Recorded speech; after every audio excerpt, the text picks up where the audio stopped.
Hello my dear friends, welcome to my study channel. दोस्तों, स्वागत है आपका मेरे इस चैनल पे। जैसा कि आज आप देख रहे हैं कि हम लोगों ने करंट अफेयर का आप लोगों के क्लास लाए हैं। ठीक है, आप किसी भी सरकारी एग्ज़ाम की तैयारी करते हैं जिसमें करंट अफेयर पूछा जाता है तो आपके लिए ये बहुत बेनिफिट है।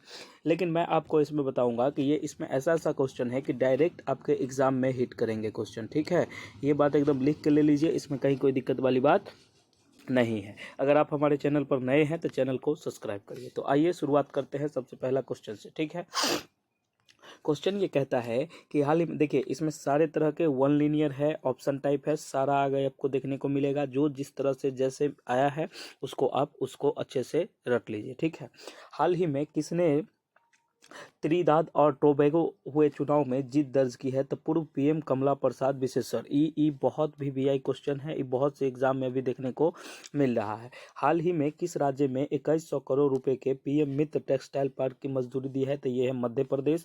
ये सब क्वेश्चन एकदम इंपॉर्टेंट है, ये सबको स्क्रीनशॉट लेके आप लोग इसको दिल में बैठा लीजिए। किस मिशन के तहत आईएनएस सुनैना ने पोर्ट नकाला मोलम्बिक का दौरा किया है? तो आईओएस सागर मिशन के द्वारा। तो ये सब चीज़ आप याद रखिएगा। ठीक है, अब हम वीडियो में आगे बढ़ते हैं, इससे पहले आप चैनल को सब्सक्राइब कर दीजिए। देखिए, इस तरह के बहुत सारे वीडियो। अब सबसे पहला बात है कि इसमें आपको करंट अफेयर में टॉपिक क्या क्या पढ़ने हैं, आपको यही कन्फ्यूजन रहता है जिसके कारण आप सही ढंग से अपने तैयारी को सही दिशा नहीं दे पाते हैं। तो देखिए, इसमें पढ़ना होता है आपको हाल की नीति, उसके बाद राजकीय घटनाएं, जो महत्वपूर्ण घटनाएं होती है, आर्थिक घटनाएं, सामाजिक घटनाएं, सांस्कृतिक घटनाएं, पर्यावरण घटनाएं, विज्ञान और प्रौद्योगिकी और खेल है। और ये देखिए कि इसी को आप पढ़ के अच्छे से निकल सकते हैं। एक होता है अंतर्राष्ट्रीय मुद्दा, तो वो भी पूछा जाता है, तो उसको भी आप लोग ऐड कर लीजिए। देखिए, इस तरह के जितने सारे क्वेश्चन हैं मैंने सब का एक जगह एक सेट लाया है, उसको आप देख लीजिएगा। देखिए, हम आगे बताते हैं कि जैसे देखिए कि इस सब का कॉम्बिनेशन आपको हमारे नोट्स में मिलेगा। नोट्स कैसे मिलेंगे? तो आप इस नंबर पर व्हाट्सएप मैसेज कीजिएगा। व्हाट्सएप मैसेज करके इसमें आप इतना का पेमेंट करके आप ये नोट्स ले सकते हैं। अगर आप बिहार सिविल कोर्ट मेंस की तैयारी करते हैं तो आपके लिए ये बेहतर है, और अगर आगे कुछ और का भी तैयारी करते हैं, अगर आपको करंट अफेयर चाहिए तो उसके लिए ये बेहतर है। सारे चीज़ इसमें मिल जाएगा, ऑल सब्जेक्ट, ऐसे राइटिंग, सब कुछ इसमें, सब कुछ मिश्रण है। आप वीडियो को अंत तक देखिएगा, उसके बाद आप कहिएगा। तो आइए आगे हम बात करते हैं कि अजंता की गुफाएं कहाँ स्थित है। देखिए, पहला क्वेश्चन क्या कहा कि अजंता की गुफाएं कहाँ स्थित है? तो अजंता की गुफाएं जो है ये महाराष्ट्र में स्थित है। कहाँ स्थित है? महाराष्ट्र में स्थित है। अब आपके मन में कुछ क्वेश्चन है, देखिए हम भी आपको कुछ बताते हैं। जैसे अब अजंता की गुफाएं तो महाराष्ट्र में है, अब गुफाएं वाला क्वेश्चन पूछेगा कि एलोरा का गुफाएं कहाँ है? तो ये भी कहाँ है? ये भी महाराष्ट्र में। अगर अजंता की जगह एलोरा पूछा जाता तो ये भी कहाँ मिलता? महाराष्ट्र में ही मिलता। ठीक है, उसके बाद होगा कि बाघ की गुफाएं कहाँ है? तो ये मध्य प्रदेश में। बाराबर की गुफाएं तो बिहार के गया में स्थित है। ये सब हम बोल रहे हैं, इस सबको आप कॉपी में नोट डाउन करते जाइए। चंदी देवी की गुफाएं छत्तीसगढ़ में है। बादामी गुफा कर्नाटक में है। उसके बाद भीम बेटका, ये मध्य प्रदेश में है, रायसेन में शायद। ठीक है, ये बात आप इतना समझ लीजिए। ये सब जो हम बोले इसको बैक करके आप इसको कॉपी में लिख लीजिए। ये आपके लिए बहुत बेहतर क्वेश्चन है, जनरल नॉलेज से रिलेटेड और करंट अफेयर दोनों इसमें मिक्स है, इसको अच्छे से देखिएगा। क्वेश्चन कहता है कि भारतीय निर्वाचन आयोग के अनुसार राजनीतिक दल चुनाव पूर्व किस अवधि में अपना घोषणा पत्र जारी नहीं कर सकता है? राजनीतिक पत्र के दरमियान ये जो होता है, इसका ऑप्शन होगा 48 आवर। कोई भी राजनीतिक दल जो होगी, वो राजनीतिक दल पूर्व 48 घंटे अवधि में अपना चुनाव पत्र जारी नहीं कर सकते। ये बात आप समझ में आ गया, इसको आप अच्छे से टिक लगा लीजिए। और हम आगे बढ़ते हैं कि भारतीय संविधान के निर्वाचन का उल्लेख जो है अनुच्छेद 324 में है। किसमें है? अनुच्छेद 324 में। इस बात को याद रखिएगा, और कुछ बातें ऐसी है जो हम बोलते हैं उसको आप नोट डाउन कर लीजिए। आगे क्वेश्चन क्या कहता है कि निम्नलिखित में से कौन से स्वतंत्रता सेनानी का संबंध काकोरी रेलगाड़ी डकैती कांड से नहीं था? देखिए, इसमें क्या पूछा है? नहीं था, इसलिए इस क्वेश्चन को देखिएगा ध्यान से। तो इसमें जो थे स्वतंत्रता सेनानी में भगत सिंह का संबंध जो है, ये भगत सिंह का संबंध ये कोकारी कांड डकैती में नहीं था। ठीक है, इस तरह के 2-3 घटना है जिसके बारे में हम बता देते हैं। मान लीजिए चौरी चौरा कांड पूछेगा कि कब हुआ था, तो वो 5 फरवरी 1922 को। कब? 5 फरवरी 1922 को। उसके बाद बारदौली का प्रस्ताव था, ये 12 फरवरी 1922 को। काकोरी कांड जो हुआ था, अच्छा ये बताइए काकोरी कांड हुआ था कब? आप लोगों को अगर आता है तो अच्छी बात है, और नहीं आता है तो आप हमसे सुन लीजिए कि काकोरी कांड जो है 9 अगस्त 1925 को लखनऊ के पास काकोरी गांव में ब्रिटिश राजा के खिलाफ भारतीय स्वतंत्रता आंदोलन के क्रांतिकारियों द्वारा की गई थी। ये बात समझे। उसके बाद है कि मान लीजिए कि इसमें और हम आपको डिटेल में बता देते हैं कि काकोरी कांड की कार्रवाई को हिंदुस्तान रिपब्लिक एसोसिएशन के क्रांतिकारी राम प्रसाद बिस्मिल, अशफाक उल्ला खान, रोशन सिंह, राजेंद्र लहिरी, किसिम चक्रवर्ती, मुकुंद लाल, बनवारी लाल सहित 10 क्रांतिकारियों ने अंजाम दिया था। ये बात समझ रहे हैं। उसके बाद आगे हम बात करते हैं कि देखिए अब देखिए इसमें सजा इनको कब मिला था, तो ये 19 दिसंबर 1927 को राम प्रसाद बिस्मिल, अशफाक उल्ला खान और रोशन सिंह को फांसी पर लटका गया था। ठीक है। और राजेंद्र लहिरी को 17 दिसंबर को शायद 1927 को इसको फांसी दिया गया था। ये बात आप समझ गए। आगे चलते हैं। उम्मीद करते हैं कि ये सब चीज़ आपको बहुत अच्छे से समझ में आ रही है। बहुत कम टाइम में बहुत ज़्यादा जानकारी आपको हम दे रहे हैं। आगे देखिए कि अगर आपने चैनल को अभी तक सब्सक्राइब नहीं किया है तो प्लीज़ चैनल को सब्सक्राइब कर दे, बेल आइकन को प्रेस कर दे। अपना परचम इस बार बिहार सिविल कोर्ट में लहरना चाहिए और वीडियो को ज़्यादा से ज़्यादा शेयर करें। चलिए हम आगे बढ़ते हैं। आगे इस कड़ी में हम आपको बताते हैं कि वेल्थ ऑफ नेशन, क्वेश्चन क्या है कि वेल्थ ऑफ नेशन नामक पुस्तक के लेखक कौन है। तो ये जो वेल्थ ऑफ नेशन नामक लेखक पुस्तक है इसके एडम स्मिथ। अब कुछ बुक का हम नाम बता देते हैं, आप लोग कॉपी में लिख लीजिए। उसको ये पूछता है, ठीक है। जैसे पूछेगा डिवाइन कॉमेडी, तो ये इसके लेखक कौन है, तो लेखक इसके दांते हैं, ये बात याद रखिए। प्रिंस पिया, तो इसके लेखक न्यूटन है। पैराडाइज लास्ट जॉन मिल्टन है। द वर्ल्ड एज CIT, तो ये होता है अल्बर्ट आइंस्टाइन ने लिखा था। एयरपोर्ट ऑर्थर हेले ने लिखा था। ये सब आप याद कर लीजिए हम जो लिखते हैं, क्योंकि ये सब चीज़ पूछा जाता है, आप लोगों ने देखा होगा पहले। तो आगे क्वेश्चन है कि भारत में मुस्लिम राज्य की स्थापना का मार्ग किस युद्ध से प्रस्त हुआ था। तब भारत में मुस्लिम राज्य का जो ये था वो तराइन के युद्ध से प्रस्तुत हुआ था। ठीक है। तराइन का जो प्रथम युद्ध है वो 1191 ईस्वी में हुआ था और इसमें पृथ्वीराज चौहान से मोहम्मद गौरी को हराया था। ये बात समझ में आ गया। उसके बाद तराइन का द्वितीय युद्ध जो है 1192 ईस्वी में हुआ था। इसमें क्या हुआ था, तो इसमें मोहम्मद गौरी ने पृथ्वीराज को हराया था। उसके बाद आगे जो कड़ी है वो पानीपत का युद्ध पूछ रहा है। तो पानीपत का युद्ध 1526 में हुई थी। इसमें बाबर ने इब्राहिम लोदी को हराया था।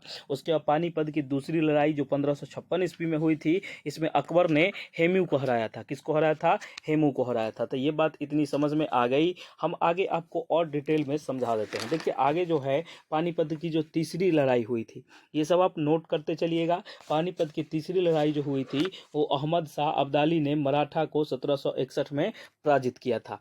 ठीक है, ये बात आप याद रखिएगा। उसके बाद इसमें एक आता है कि खानवा का युद्ध। क्या आता है, खानवा का युद्ध। खानवा का युद्ध जो होता है ये 1527 में हुआ था। इसमें बाबर ने राणा सांगा को हराया था। ये बात हो गया। उसके बाद है तालीकोट का युद्ध। इसको भी देख लीजिए कि तालीकोट का युद्ध जो है 1565 में हुआ था। कब हुआ था, 1565 में। इसमें विजयनगर साम्राज्य जो था उसका पतन हो गया था। ठीक है, तो ये बात हम उम्मीद करते हैं कि ये सारी बातें आपको हम अच्छे से समझा पाए। और हम आगे बढ़ते हैं। रामेश्वर द्वीप को भारतीय मुख्य भूभाग से निम्नलिखित में से कौन अलग करता है। तो इसको जो अलग करता है वो है पंबन द्वीप अलग करता है। जो पंबन द्वीप जो है रामेश्वर द्वीप को भारत मुख्य भूभाग में पंबन द्वीप को अलग करती है। ये बात क्लियर है। उसके बाद तमिलनाडु और श्रीलंका को मार लीजिए तो मध्य पाक स्ट्रेट है। जो पाक स्ट्रेट किसको अलग करता है, तो पाक स्ट्रेट जो है तमिलनाडु और श्रीलंका को अलग करता है। ठीक है। उसके बाद आ जाइए आप 10 डिग्री चैनल। तो 10 डिग्री चैनल जानते हैं कि अंडमान और निकोबार द्वीपों के मध्य है ये।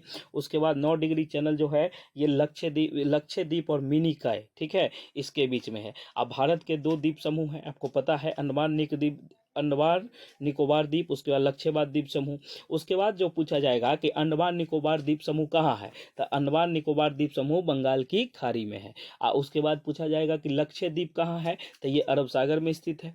ठीक है। उसके बाद आगे का क्वेश्चन हम बात करते हैं। आगे का देख लीजिए कि जिस तरह से आगे क्वेश्चन है कि त्रिस्तरीय पंचायत राज व्यवस्था की अनुशंसा की गई थी।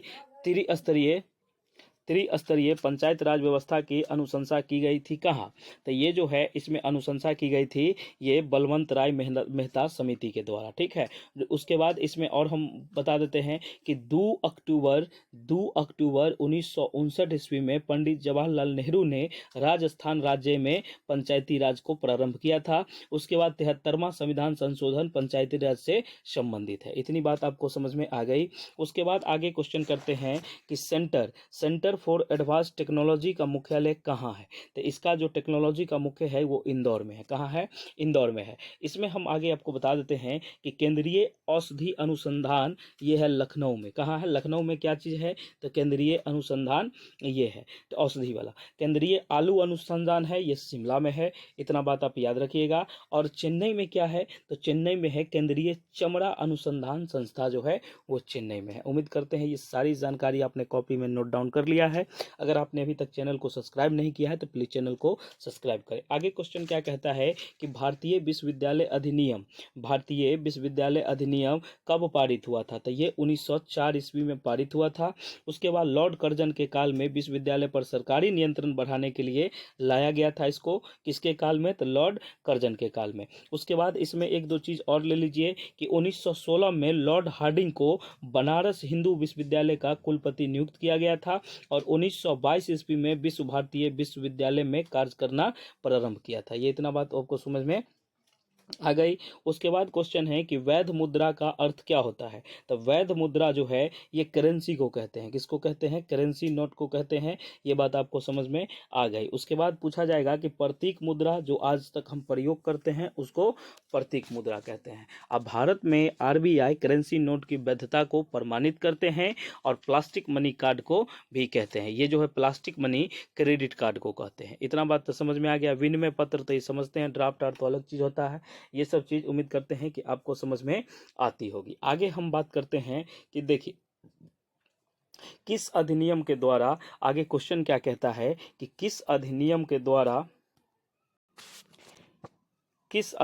द्वारा मुसलमान को पृथक निर्वाचन का अधिकार मिला था? मतलब पृथक मतलब अलग मिला था। तो ये जो है 1909, ठीक है। यह भारत परिषद ये अधिनियम 1909 के तहत इनको एक अलग निर्वाचन का अधिकार मिला था। उसके बाद होता है कि 1919 में क्या हुआ था? तो 1919 में भारतीय सरकार अधिनियम नियम द्वारा प्रांतों में द्वैध शासन लागू किया गया था। द्वैध शासन कब लागू किया गया था? 1919 में। भारत शासन अधिनियम 1935 में प्रांतीय स्वायत्तता दी गई थी जो केंद्रों में द्वैध शासन लागू हो। इतना बात आपको समझ में आ गई। अगला क्वेश्चन क्या कहता है कि खबरों ने रहा डोनी पोलो एयरपोर्ट किस राज्य में स्थित है? खबरों में रहा मतलब करंट अफेयर का क्वेश्चन है कि डोनी पोलो एयरपोर्ट किस राज्य में स्थित है? तो डोनी पोलो एयरपोर्ट जो है ये अरुणाचल प्रदेश में स्थित है। उम्मीद करते हैं कि ये सब क्वेश्चन आपको बहुत अच्छे लेवल से समझ में आया है और हम अच्छे से आपको बताए हैं। अगर आपको कोई दिक्कत हो रही है तो आप कॉमेंट सेक्शन में कॉमेंट करके पूछ सकते हैं, ठीक है। अगला क्वेश्चन जो हम आपको बताते हैं कि देखिए एसे राइटिंग जो आपको लिखना है ये सब टॉपिक है। इस टॉपिक पर आप इंग्लिश हिंदी किसी भी तरह से आप इसको लिख के और अच्छे से चेक कर लीजिए। अगर नहीं हो रहा है तो आप हमसे कमेंट में पूछ लीजिएगा कि सर ऐसे राइटिंग हमको लिखना बता दीजिए, क्योंकि इसी सब पे आएगा। और भी कुछ है तो उस सब को इसको लिखिए, उसके बाद आगे हम बताएंगे। आगे हम आपसे यही कहना चाहेंगे कि देखिए आगे हम आपसे ये बताना चाहते हैं कि देखिए हाल ही में आरबीआई ने किस बैंक को लाइसेंस रद्द किया था? तो यह इंपीरियल अर्बन को ऑफ बैंक का लाइसेंस जो है रद्द कर दिया है। यह अभी हाल फिलहाल की घटना है। भारत ने दूसरी एशियाई योगासन खेल चैंपियनशिप में कुल कितने गोल्ड मेडल जीते थे? तो गोल्ड मेडल जीते थे 83। हाल ही में युग्म इनोवेशन कॉन्क्लेव का आयोजन कहाँ किया गया था? तो ये नई दिल्ली में किया गया, ठीक है। अगला जो क्वेश्चन है उसको आप अच्छे से समझिए कि IPEF ने डिजिटल आउटर रीच के माध्यम से निवेशक शिक्षा को बढ़ाने के लिए किसके साथ डील की है? तो कोटक महिंद्रा बैंक के साथ, ठीक है। ब्राजील के विश्व कप विजेता के टीम खिलाड़ी कौन थे जिनका हाल ही में निधन हो गया? तो जेयर दा कोस्टा जो थे उनका हाल ही में निधन हो गया। हाल ही में कनाडा के नए प्रधानमंत्री के रूप में किसे चुना गया है? तो मार्क कार्नी को ये कनाडा का नया प्रधानमंत्री के रूप में चुना गया है। उम्मीद करते हैं कि ये सब चीज़ आपको बहुत अच्छे से समझ आई है। तो आप प्लीज़ हमारे चैनल को सब्सक्राइब कर दे और बेल आइकन को प्रेस कर दे और इसी तरह के वीडियो देखने के लिए आप हमारे चैनल को सब्सक्राइब करें। और मैं आपको एक बात बता दूं कि अगर आप आपको इसका PDF चाहिए तो आप हमारे Gurukul teaching school Telegram channel पर जाके ये PDF ले सकते हैं। Okay, thank you so much. मिलते हैं हम लोग नेक्स्ट वीडियो में। जय हिंद, जय भारत। अगर आप स्टेट की भी तैयारी करते हैं तो आपके लिए ये बेहतर चैनल है। बहुत बहुत धन्यवाद। किसी भी प्रकार का माध्यम, किसी भी प्रकार का एग्जाम की तैयारी आप करते हैं तो आप हमारे चैनल को सब्सक्राइब कीजिए। और प्यून का भी आपको अगर कुछ चाहिए तो आप दिए गए नंबरों पर व्हाट्सएप मैसेज के थ्रू आप हमसे बात कर सकते हैं। ये देख लीजिए, ये है हमारी टीम, आपको पूरा मैनेजमेंट समझा देगी। और इस तरह का कलर मेंस का है, प्यून का भी है, आपको जिस भी तरह की चाहिए आप ले सकते हैं। बहुत बहुत धन्यवाद आपका, बहुत बहुत धन्यवाद। Thank you.